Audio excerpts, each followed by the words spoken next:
En la primavera de 1946, 8 meses después del final de la Segunda Guerra Mundial, Estados Unidos toma una decisión al más alto nivel gubernamental. Envían al fondo del mar uno de los sistemas armamentísticos más avanzados de Japón para evitar que caiga en manos de la Unión Soviética. Yo estaba atónito. Cuando lo vi por el periscopio era un monstruo, se lo aseguro. En plena guerra, los científicos norteamericanos luchaban para desentrañar los misterios de la fuerza atómica, y los nazis desarrollaban misiles balísticos que dejaban caer explosivos sobre ciudades a cientos de kilómetros. Japón también construyó un arma secreta diseñada para bombardear las ciudades norteamericanas y obligar a que Estados Unidos se rindiera. Ahora, varias décadas después, un equipo de expertos investiga por qué Estados Unidos decidió mantenerla oculta. Aquí tenemos personas que participaron en esa guerra desarrollando lo que ahora llamamos armas de destrucción masiva. El arma secreta de Japón.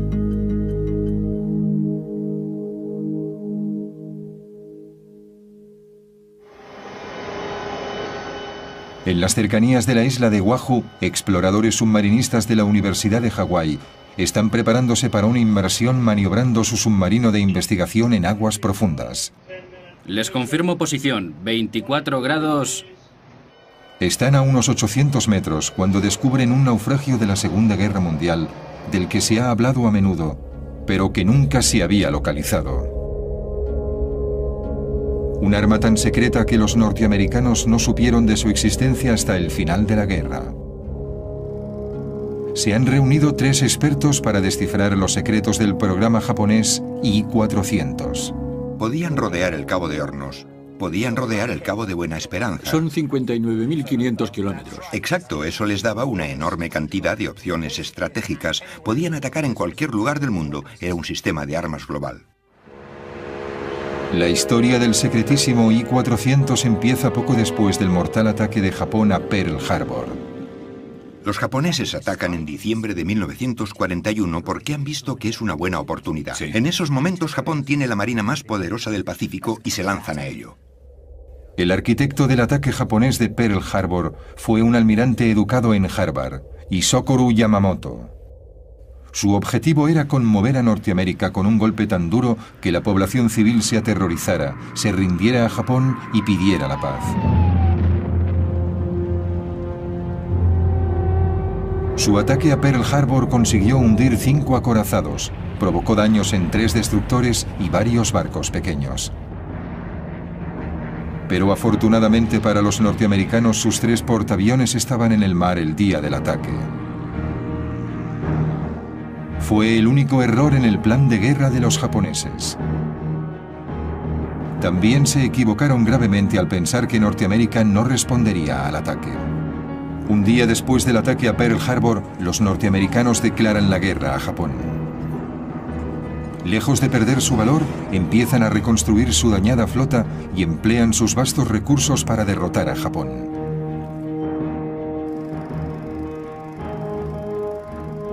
Si Japón quiere obligar a Estados Unidos a negociar, Yamamoto tiene que idear una forma de mantenerlos a la defensiva, desmoralizar a la población civil y hacer que la guerra sea demasiado costosa para que puedan luchar. Y tiene que hacerlo deprisa.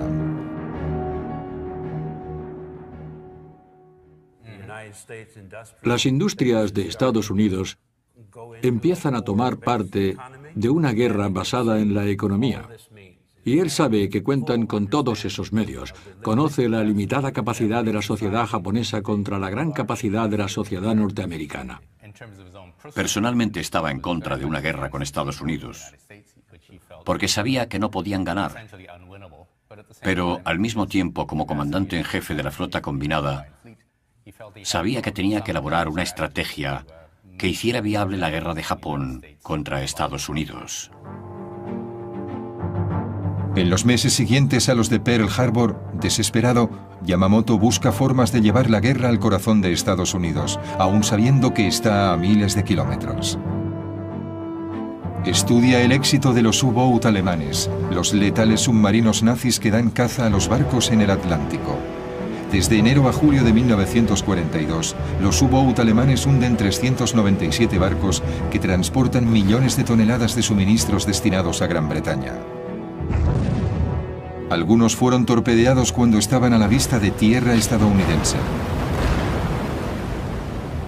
Si los submarinos alemanes pueden acercarse tanto a la costa este de Estados Unidos, ¿por qué los submarinos japoneses no pueden aterrorizar la costa oeste? ¡A sus puestos!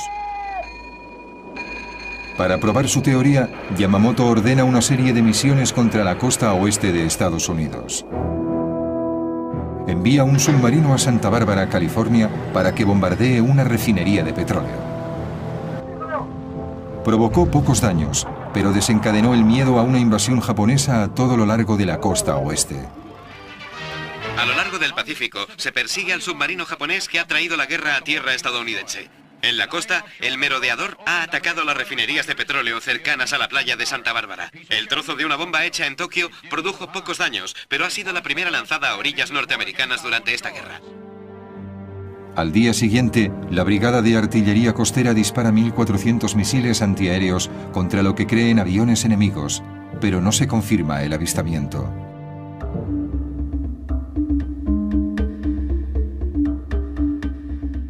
La exagerada reacción lleva a pensar a Yamamoto que una serie de ataques en suelo norteamericano puede tener un profundo impacto y tal vez impulse al pueblo a luchar. Pero para llevar a cabo este plan necesitará mucho más armamento del que puede contener un pequeño submarino. Lo ideal sería un portaaviones con una flotilla de bombarderos, pero Estados Unidos está en alerta máxima y un portaaviones no puede colarse en la costa oeste. Entonces a Yamamoto se le ocurre una idea que reescribirá las reglas de la guerra. Unirá el poder armamentístico de un portaaviones con el sigilo de un submarino y crea la superarma que necesitan los japoneses para cambiar el signo de la guerra.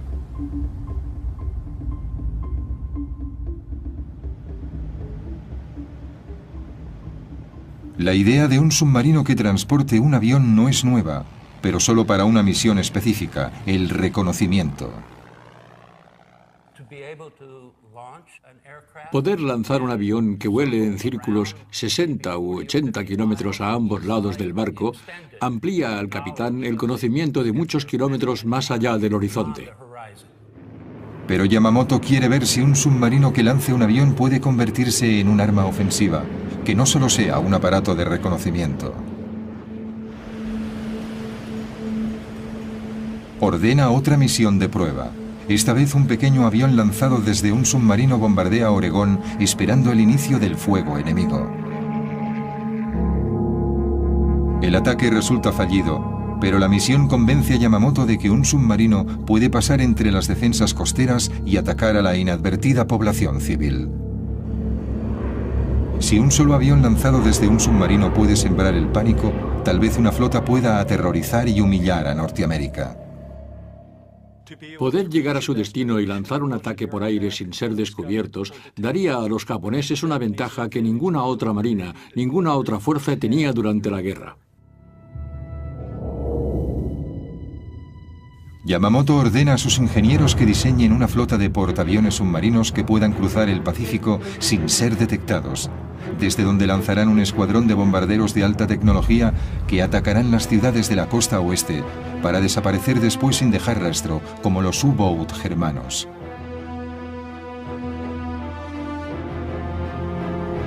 Pero Yamamoto espera más de este supersubmarino.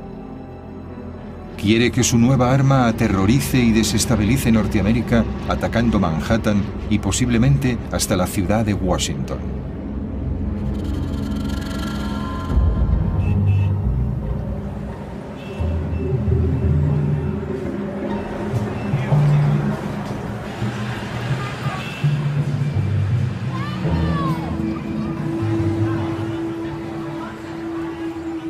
Yamamoto llama a este nuevo submarino sin precedentes I-400 y lo declara alto secreto. Ahora, los japoneses tienen que hallar la forma de construir esta superarma a tiempo para que afecte a la guerra.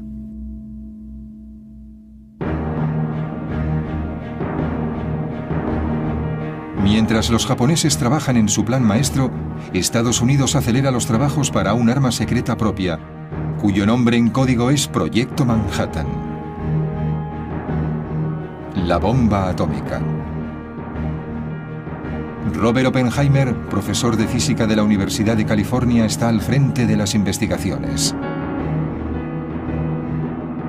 Oppenheimer reúne a los mejores ingenieros y físicos de la nación para resolver el enorme desafío técnico que supone dividir el átomo y crear un arma de destrucción masiva.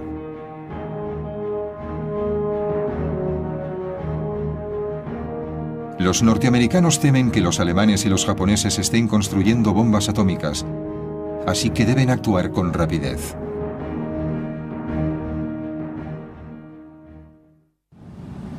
El submarino estándar de la época tiene forma de cigarro, con un casco cilíndrico de unos 100 metros de largo. Entonces nadie sabía si un submarino convencional podía soportar un pesado hangar y 3 aeroplanos en la cubierta.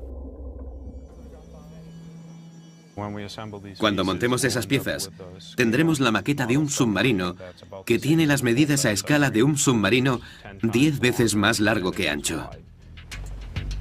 El doctor Harold Vincent, ingeniero oceánico de la Universidad de Rhode Island, construye un hangar a escala de la maqueta del submarino para ver qué ocurre. Este tubo representa el compartimiento estanco del hangar, los 3 aviones y las bombas que transportan.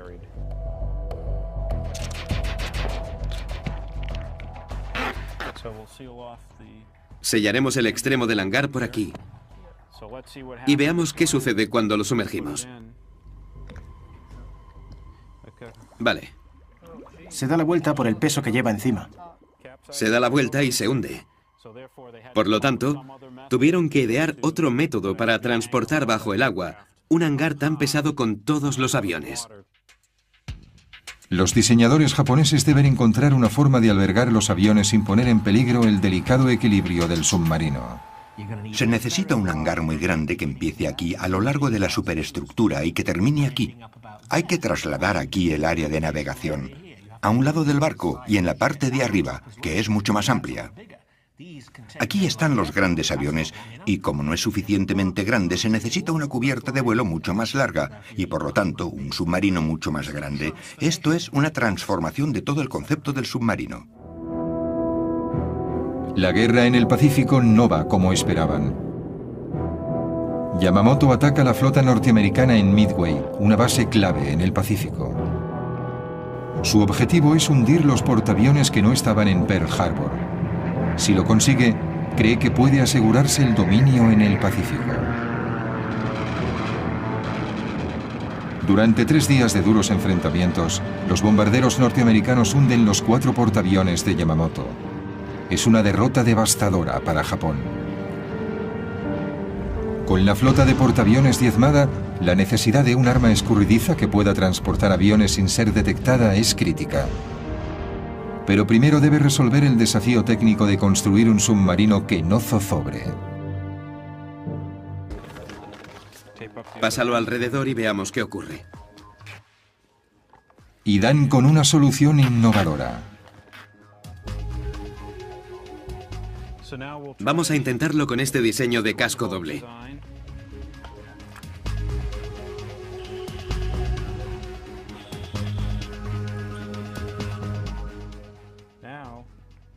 Ahora es muy estable. Se mantiene y no se da la vuelta. 2 cilindros, uno junto al otro, como una escopeta de 2 cañones. Con el mayor problema resuelto, los japoneses pueden por fin empezar a construir su nueva y monstruosa arma y seguir en la guerra. La construcción de los submarinos gigantescos empieza en enero de 1943. El nuevo reto para Yamamoto será utilizar su nueva superarma de la forma más efectiva que sea posible. Por la grave escasez de acero y mano de obra en Japón, solo podrá encargar 18 unidades. Cada submarino transportará 3 bombarderos cargados con una sola bomba, lo que supone como máximo 54 bombas por misión, un armamento muy limitado. En una sola noche, los bombarderos nazis lanzaron sobre Londres 1.400 bombas altamente explosivas. El ataque duró 57 noches, pero aún así, los británicos no se rindieron. El almirante se da cuenta de que sus 54 bombas sirven para provocar daños importantes en las ciudades, pero no para minar la moral de la población. Por eso empieza a considerar otras opciones. Los japoneses buscaban desesperadamente cualquier medio de infligir más sufrimiento a Estados Unidos. Y en un esfuerzo por evitar el avance o provocar una negociación de paz, pensaron en utilizar gérmenes contra las ciudades norteamericanas. Se discutió y era obvio que la forma de liberarlos era mediante un avión lanzado desde un submarino. Para optimizar la efectividad de esta pequeña flota, los japoneses buscan un tipo diferente de bomba, algo que pueda matar miles de personas en un solo ataque para rendir a Norteamérica.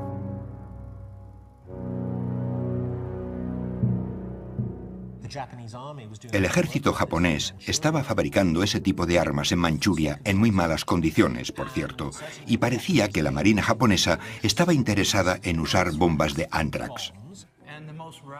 Los elementos más radicales del ejército y de la marina abogaban por ese, diríamos, insano plan. Japón ya había demostrado su disposición a usar armas biológicas. El comandante Shiro Ishii del ejército imperial japonés mandaba la unidad 731, un programa encubierto para la guerra biológica y química que se había experimentado en civiles chinos desde 1930. En su laboratorio se criaba una plaga de moscas infectadas que liberaban en aldeas confiadas. Otras eran infectadas con anthrax y cólera. Mujeres y hombres eran infectados con enfermedades venéreas. Unos 200.000 chinos murieron como resultado de esos horribles experimentos.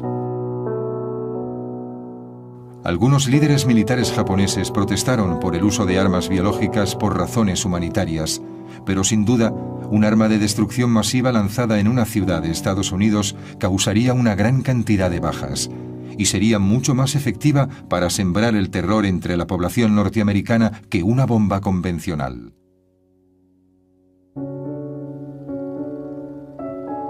Enero de 1943. Mientras se está construyendo el primer I-400, la Marina también está construyendo un bombardero secreto que será transportado en un hangar estanco en la cubierta del submarino. El nuevo bombardero se llama Seiran, que significa tormenta en un hermoso día. Como su nombre indica, el avión aparecía de repente, como la niebla, transportado por un submarino que ascendería a la superficie cuando estuviera cerca del objetivo, moviéndose como un ninja.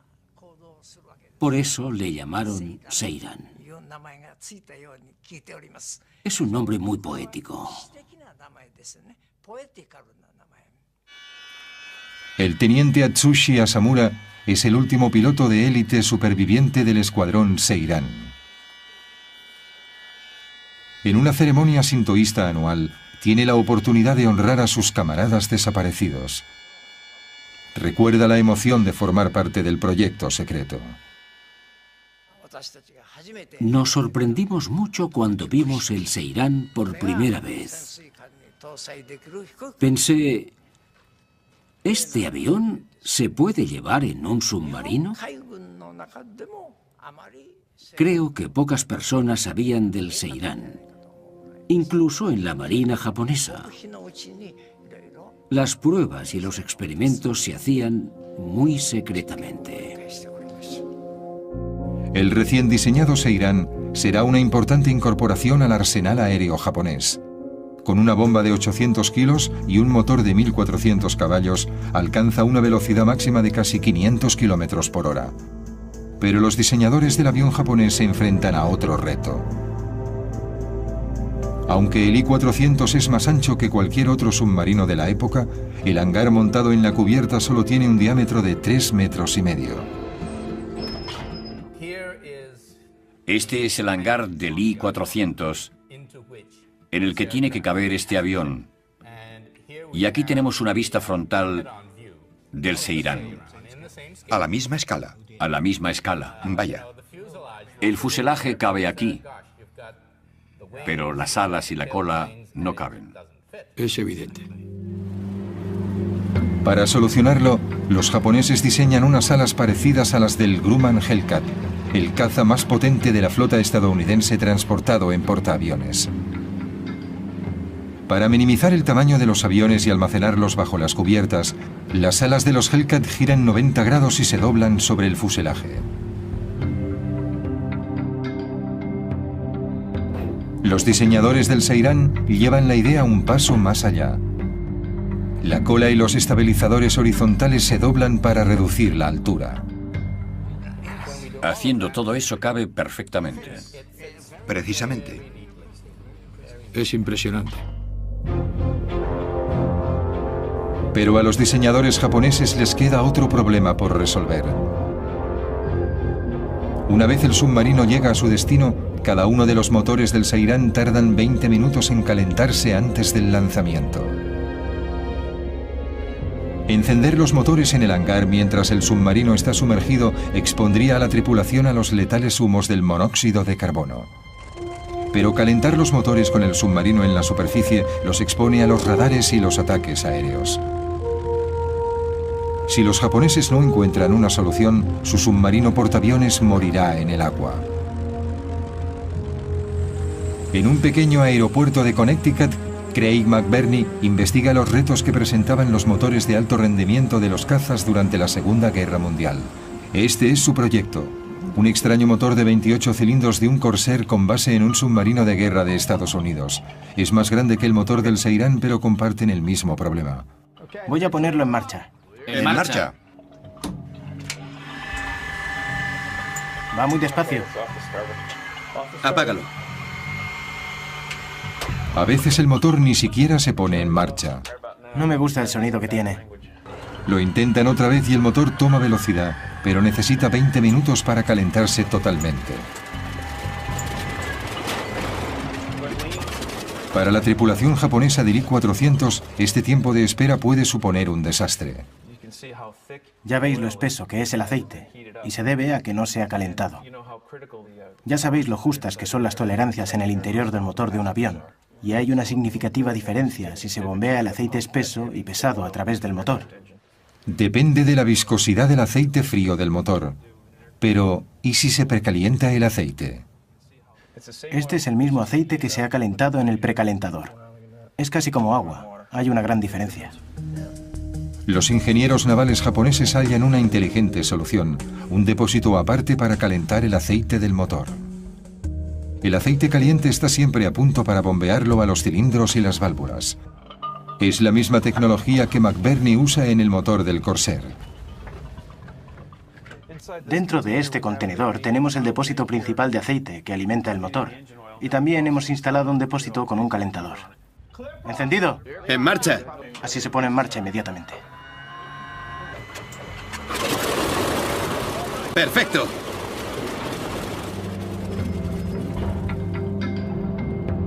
Con el aceite del motor precalentado, el avión sale del hangar hacia la rampa de despegue. El motor está en marcha. Las alas, la cola y los estabilizadores horizontales se despliegan y se colocan en posición. Se le colocan los flotadores y el avión despega hacia su misión. Ajustamos mucho el tiempo necesario para el lanzamiento, al segundo. Despegaba el primer avión, luego el segundo y después el tercero. El objetivo era que los tres aviones despegasen tan rápidamente como fuera posible. Queda un último detalle que pulir. El I-400 no es lo bastante largo para que los aviones aterricen, y cuando vuelven, los serán, amerizan y son recogidos por una grúa hidráulica que los coloca en la cubierta.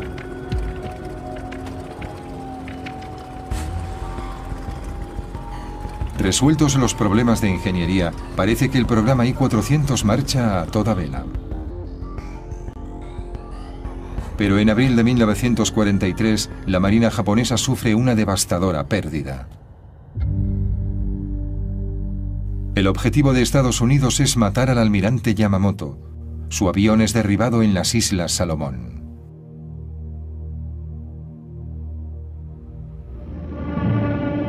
Con la desaparición del visionario creador del I-400, el programa queda en el atolladero.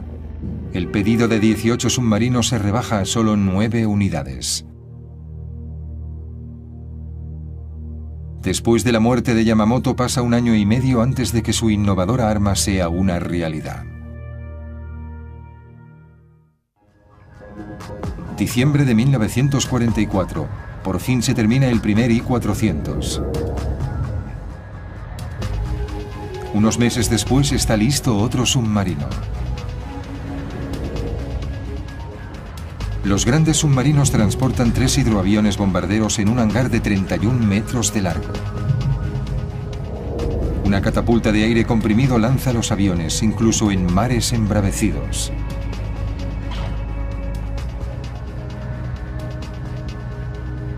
Con 121 metros de largo, el I-400 es el mayor submarino de los mares. Además, va fuertemente armado. En la cubierta de popa lleva un cañón de 140 milímetros, uno de los más grandes montados en un submarino. 4 cañones antiaéreos defienden el enorme barco de los ataques por aire. Y está armado con 8 tubos de torpedos situados en la proa. El hombre designado para liderar el programa I-400 es Tatsunosuke Arizumi. Estaba al mando del ataque submarino a Pearl Harbor. La tripulación ha sido escogida entre lo mejor de la Marina y es bien tratada. La moral de los hombres es alta, pero el alto mando japonés conoce la realidad. Estados Unidos domina en el Pacífico y Japón tiene que contraatacar con dureza. En marzo de 1945, el vicealmirante Jisaburo Osawa considera la idea de utilizar los Seirán para liberar armas biológicas en la costa oeste de Estados Unidos. Pero un mes después prevalece la sensatez. El general Yoshihiro Umezu, del ejército imperial, califica la guerra biológica de crimen contra la humanidad. Los japoneses buscan un objetivo diferente para su secretísimo I-400. El Canal de Panamá era crucial para el paso de las fuerzas navales al Océano Pacífico. Y por eso los japoneses querían atacarlo. Si Japón podía apoderarse del canal, evitaría el tráfico de barcos durante meses, y las fuerzas aliadas tendrían que seguir una ruta mucho más larga, rodeando el Cabo de Hornos. Los estrategas navales preparan la misión. El plan era algo así. Esta flotilla de 4 submarinos transportaría 10 aviones que podían recorrer una buena distancia desde Quebec. Sí, navegando por el Pacífico. Unos 13.000 kilómetros hasta llegar al punto de lanzamiento, en el Ecuador, más o menos por ahí. Luego emergerían y lanzarían sus 6 aviones lo más deprisa que pudiesen. Y para sorprender totalmente al enemigo, llegarían de distintas direcciones. Volarían sobre Colombia, girarían bruscamente y de repente, y luego, tal vez, descenderían a un nivel bajo, enfilarían el canal y atacarían por el extremo norte a estas compuertas. La misión sería extremadamente peligrosa para la flota y la tripulación de los I-400. Los submarinos tenían que hacer el viaje hasta el Canal de Panamá por aguas enemigas. En el verano de 1945, el Pacífico era un lago norteamericano y eso suponía que era relativamente difícil que cualquier barco enemigo entrara en el área del Canal de Panamá. Aunque los submarinos llegaran sanos y salvos a su destino, las esclusas del Canal de Panamá estaban muy vigiladas y armadas con cañones antiaéreos. Una opción era bombardear desde una gran altitud, pero eso presentaba otros problemas. Las esclusas y los muros eran estructuras de hormigón reforzado con acero de 2 o 2,5 metros de espesor. Desde 4.000 metros de altura apenas habrían visto el canal. Las posibilidades de acertar un blanco como ese eran muy pocas. Con solo 6 aviones con una bomba cada uno no había margen de error. Se les ocurrió un plan radical para asegurar el éxito del ataque. En aquellos momentos, las misiones aéreas japonesas eran llevadas a cabo por los kamikaze, misiones solo de ida, y el plan era hacer lo mismo aquí. Dada la escasez de recursos en la época, Japón no tenía más alternativa que los kamikaze.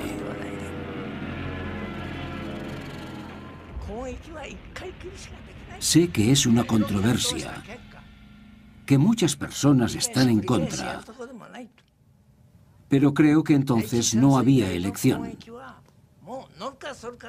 Sabíamos que probablemente no dieran en el blanco, incluso con varias bombas. Así que la única opción eran los kamikaze. Mientras la tripulación del I-400 se entrena para su misión en el Canal de Panamá, el proyecto Manhattan también se prepara para la suya. Un comité ha hecho una lista de posibles blancos para su bomba atómica. Hiroshima es una de las 5 ciudades recomendadas. Mientras cada país se esfuerza por contar con su arma secreta en la guerra, las fuerzas aliadas invaden la isla de Okinawa, a 1.500 kilómetros de Tokio. Una brutal lucha de 82 días acaba con la vida de 100.000 soldados japoneses y se destruyen miles de aviones y barcos de guerra. Parece inevitable que los norteamericanos invadan Japón y el vicealmirante Osawa vuelve a cambiar la misión de los I-400. El nuevo objetivo es el atolón de Ulithi. La enorme flota estadounidense lo utiliza como plataforma para la invasión de Japón. Ulithi era la base ideal para las unidades que atacaron Okinawa y tal vez para las que serían enviadas a la confrontación final en tierra. Seguramente desde allí también se enviaban los suministros. En la foto se veían varios portaaviones norteamericanos. El cuartel general nos ordenó atacar a todos los que pudiésemos. El plan es para los 2 supersubmarinos, el I-400 y su gemelo, el I-401, y 2 submarinos más pequeños, que salen desde Japón por separado. Luego se encontrarán en un lugar predeterminado. Antes del amanecer del 17 de agosto, Seize e Irán se lanzarán en un ataque kamikaze. Para aumentar las posibilidades de éxito, Arizumi ordena a la tripulación que enmascaren los bombarderos con distintivos norteamericanos, violando flagrantemente las reglas comunes de guerra. Los propios pilotos pusieron objeciones a pintar los aviones con los colores norteamericanos. Pensaban que era deshonroso, estaban dispuestos a morir y sabían que no regresarían. La misión estaba plagada de problemas. De camino a Ulithi, un buque de guerra estadounidense hunde uno de los submarinos pequeños. Mueren los 140 tripulantes. Es una señal de lo que le espera a la flota. En un esfuerzo por evitar los barcos enemigos, Arizumi decide dar un rodeo y cambia el punto de encuentro. Pero su mensaje no se recibe y el grupo no llega a reunirse. Mientras el I-400 y el I-401 revisan su plan de ataque, la radio emite una sorprendente noticia.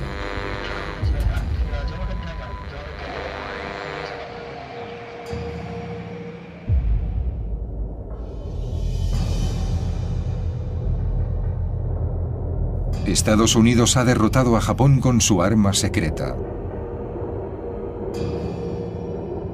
El 6 de agosto, una bomba atómica aniquila la ciudad de Hiroshima y mata a unas 80.000 personas. El 9 de agosto, una segunda bomba cae sobre Nagasaki. Provoca 40.000 muertes y deja la ciudad en ruinas. 6 días después, el 15 de agosto, Japón se rinde a Estados Unidos.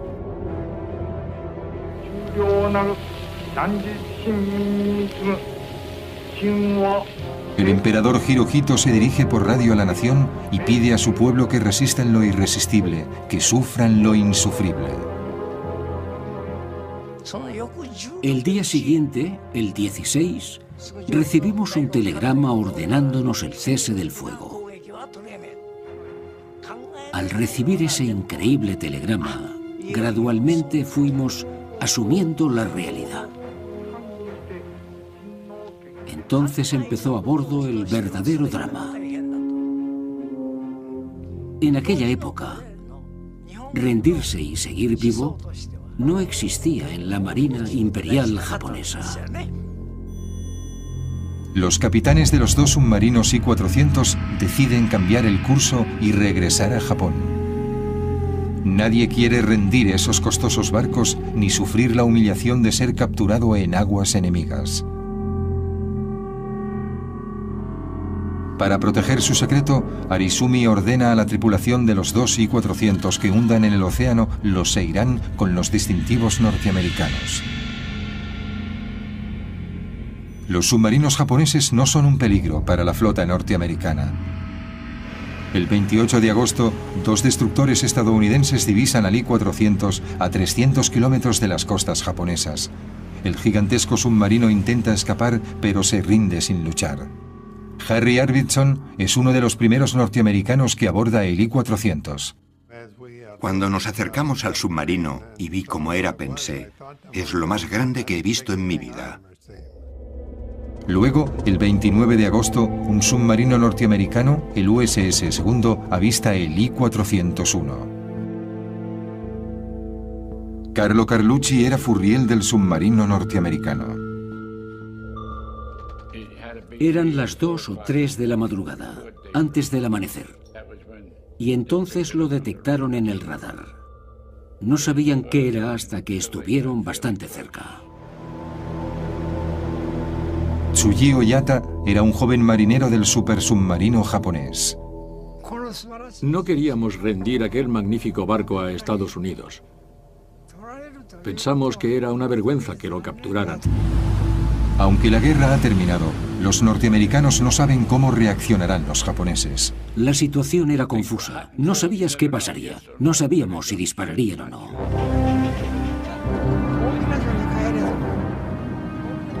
Nos dirigíamos a Japón, pero decidimos evitar que los norteamericanos se apoderaran del submarino y hablamos de hundirlo cerca de la costa. Antes de que los japoneses pudieran llevar a cabo su plan, fallaron los motores del submarino.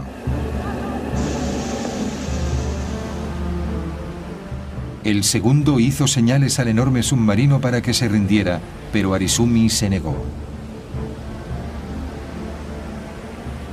Pasaron varias tensas horas con las armas del Segundo apuntando al I-401. Muneo Bando recuerda la captura.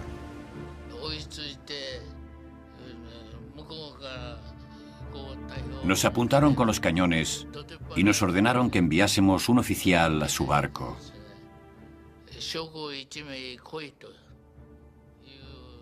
Dijimos, ¿qué quieren? ¿Que enviemos a alguien? Envíennos a alguien.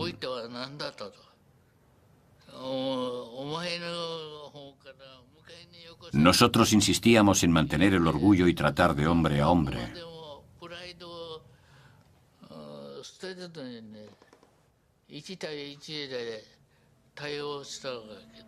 Bando habla algo de inglés y lo envían a negociar con los norteamericanos.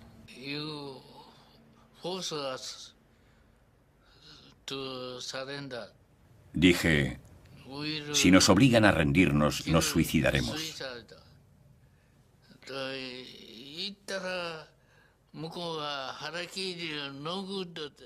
Me contestaron, el harakiri no es bueno. Entendieron la palabra harakiri. Tokio ordena al I-401 que se rinda al Segundo. Finalmente Arizumi asume lo inevitable y se iza la bandera negra, la señal internacional de rendición. Pero para el comandante Arizumi, la humillación de la derrota es demasiado grande. Fui a tomarme una taza de café y me senté un rato. Oí un fuerte bang. Se había suicidado. El capitán y yo entramos corriendo y vimos que se había quitado la vida. El capitán dijo, finalmente lo ha hecho.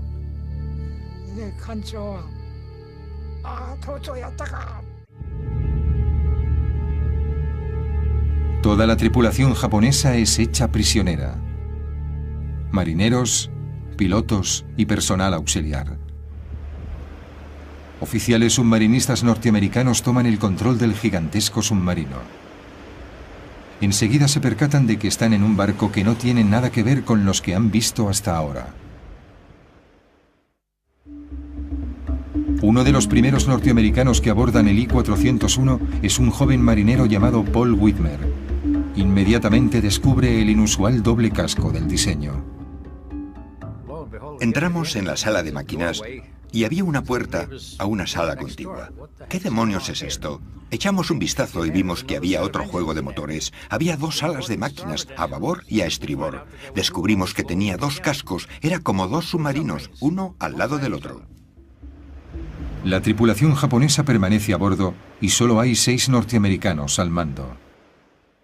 Yo llevaba una 45, todos llevábamos una 45 y una buena cantidad de balas en el bolsillo de mi chaqueta. Si hubiera tenido que usarlas, habría disparado. Había mucha tensión.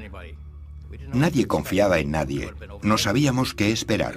Podrían habernos reducido porque nos superaban en número y si hubieran decidido hundir el barco no habríamos podido evitarlo. Los norteamericanos dejan las escotillas abiertas para evitar que los japoneses sumerjan el submarino y arrastren con ellos al fondo a los marineros estadounidenses. Con el paso de las horas se relaja la tensión entre los antiguos enemigos. Ahora tienen un objetivo común: manejar el submarino y volver sanos y salvos a Tokio. En la sala de máquinas aprendimos a comunicarnos con los japoneses. Tenían que enseñarnos y nosotros a ellos. Necesitábamos conocer algunas palabras para describir el motor. Era una forma de comunicación de escuela elemental. E intentábamos aprender sus signos y su vocabulario. ¿Cómo se llama esto? ¿Cómo se llama eso? Después de dejar a la tripulación japonesa en su país, la Marina decide llevar a Estados Unidos los inusuales barcos para estudiarlos. En diciembre de 1945 salen de Japón hacia Pearl Harbor. Los submarinos capturados llegan poco antes del día de Año Nuevo de 1946. La Marina de Estados Unidos no pierde el tiempo e inspecciona y estudia todos los detalles del diseño de los supersubmarinos.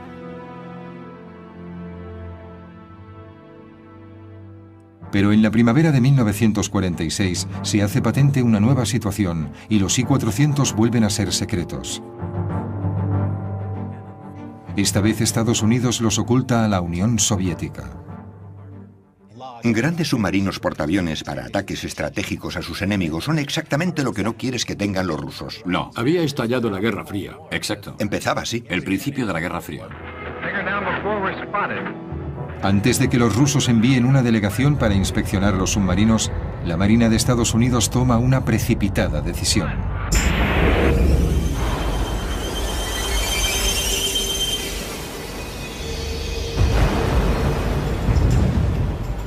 El 31 de mayo de 1946 hunden el I-401 en las costas de Pearl Harbor.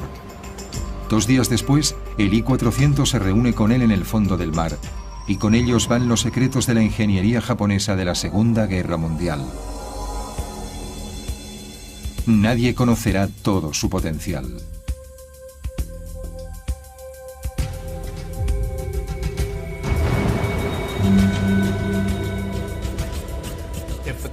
La pregunta es, ¿habría cambiado el I-400 el curso de la Segunda Guerra Mundial? Seguramente no. Yo creo que no. Exactamente. Habría empeorado las cosas en 1942, pero en 1945 no. Cierto. Japón se rindió por la superioridad aplastante del material de Estados Unidos. Estados Unidos se esforzó y deseaba desplegar esa fuerza arrolladora hasta vengarse del ataque a Pearl Harbor. Aunque las posibilidades de éxito eran escasas, no se puede discutir que los I-400 eran unas armas sorprendentes. Un triunfo de la tecnología que llegó demasiado tarde. Pero lo más importante es el precedente que sentaron para la lucha submarina en la Guerra Fría, al amanecer de la era atómica. En los años 50 hizo su aparición un nuevo tipo de submarino norteamericano con una gran semejanza con el supersubmarino japonés. La clase Regulus, con hangar sobre la cubierta para el lanzamiento de misiles en vez de aviones, abriendo el camino a los submarinos portamisiles que son el centro del moderno arsenal nuclear. Yo no creo que nadie pensara en submarinos que pudieran atacar ciudades enemigas. Y esa idea la vemos hoy en las armas nucleares primarias de Estados Unidos, Francia, Gran Bretaña e incluso de Rusia. Misiles con cabeza nuclear que pueden ser lanzados desde submarinos contra ciudades enemigas. Convirtiendo los submarinos en armas ofensivas contra la población civil, los I-400 cambiaron para siempre la forma de luchar en las guerras.